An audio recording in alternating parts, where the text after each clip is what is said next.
Hey everyone, today I want to talk about what I think could easily be the best field watch for under $50.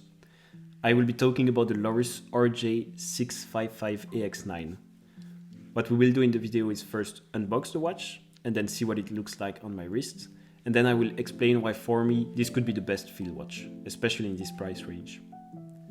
So in the past few days I was looking at field watches and I came across this watch while watching a Ben's Watch Club video. I will put the link in the description if you are interested. In the video, Ben was comparing two different Lorus watches, and this one really stood out for me, especially given its price and its availability in my country. At the time, I was looking for a nice analog watch to use for going on holidays or playing sports or even ride a motorcycle with. So I wanted something quite cheap to not worry too much if it ever gets stolen or broken. I also wanted something in quartz so that the watch could deal with shocks of racket sport, for instance, or motorcycle. And most importantly, I wanted something good looking. So I know the last one is quite subjective, but I think this watch tackles the other criteria very well.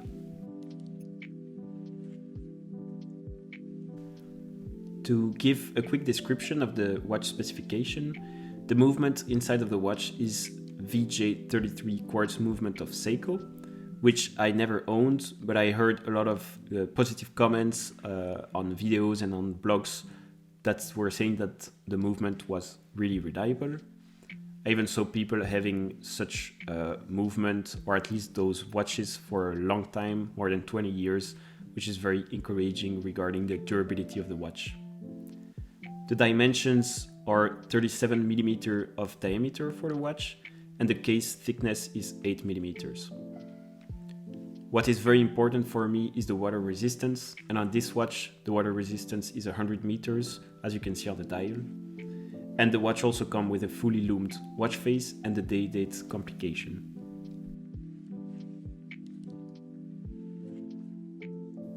With the basic description of the watch out of the way, I would like to now give you a sense of why I picked this watch over more traditional field watch, such as the Hamilton Khaki Field, for instance, or the Seiko SRPJ, because I think I would have really liked all these watches, but they don't fulfill the requirements that I have.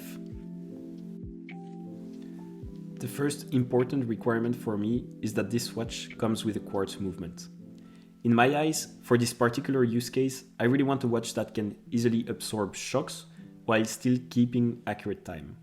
For this reason, multiple more recognized or standard watches did not work for me, but simply because of their automatic movement. As good as their movements are, they are still more sensible to shocks than any other quartz watch. Another important feature that I want on a field watch is 100 meters of water resistance or more. Indeed, recently Hamilton introduced quartz watches to their Khaki Field line, and I was really impressed. However, I was still a bit disappointed to only see 50 meters of water resistance on them. Given the field watch status, I really want to be able to not only jump into a pool, but also go into the sea and freedive to a couple of meters below sea level. I know my freediving skills probably only require the 50 meters of water resistance, but I still have much more peace of mind with the hundreds that the Lorus offers. And by the way, please consider subscribing or liking the video if you enjoy the content.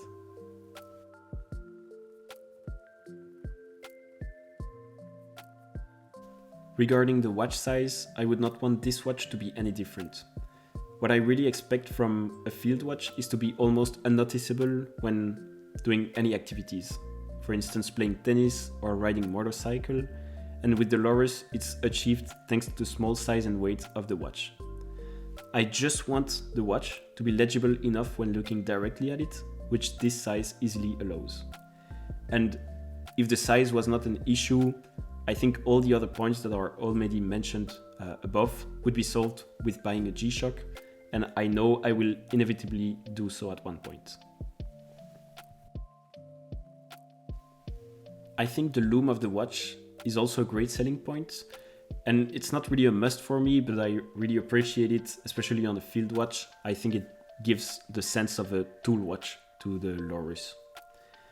It's a bit the same for the day-date complication. So I never had it on a watch until now, but I always want to be able to answer, of course, what time is it? But then also I often receive the question of what is the date or what is the day of the week? And it's really an added value to be able to look on your watch and directly know those 3 different kind of information. And I think even though it relates a bit less to my use case, but from a field watch perspective, I really appreciate this added information.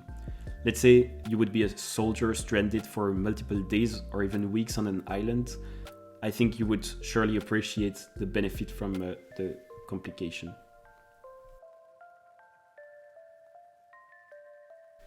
The last thing that I still haven't really mentioned, but that I want to tackle is the price of the watch. I'm really convinced that multiple watches could have fulfilled all the things that we just discussed. And I also looked at models and brands such as Marathon Models or CWC or even Citizen, but not many of them can do it for around $50, I found. I will always be inclined to spend a bit more to really get the watch that will fill the void that I have. However, I think in the case of a field watch, it makes a lot of sense to have something that I am not afraid to break or lose. And for me, $50 for all the things that we mentioned earlier seems to be the perfect price. I know this watch is not perfect, and I also have a couple of cons to it. First one is of course the strap. It's not the best. I will probably remove it at one point and put another one that I will have. And then also I think to make it a bit better, I would remove a bit of the text that is on the dial and maybe put it on the case back, for instance. And also the second round of number going from 13 to 24, I would just remove them as they don't really add value for me.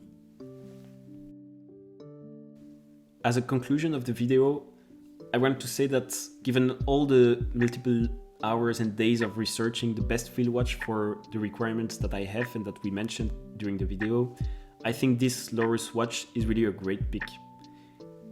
It has a strong movement that is both accurate and less sensitive to shocks than automatic watches. It has great water resistance, and the watch size and dial really make the watch very practical to use for me. Now I look forward to spending time with the watch and put it through rough activities, and I will of course update you with any feedback that I would have.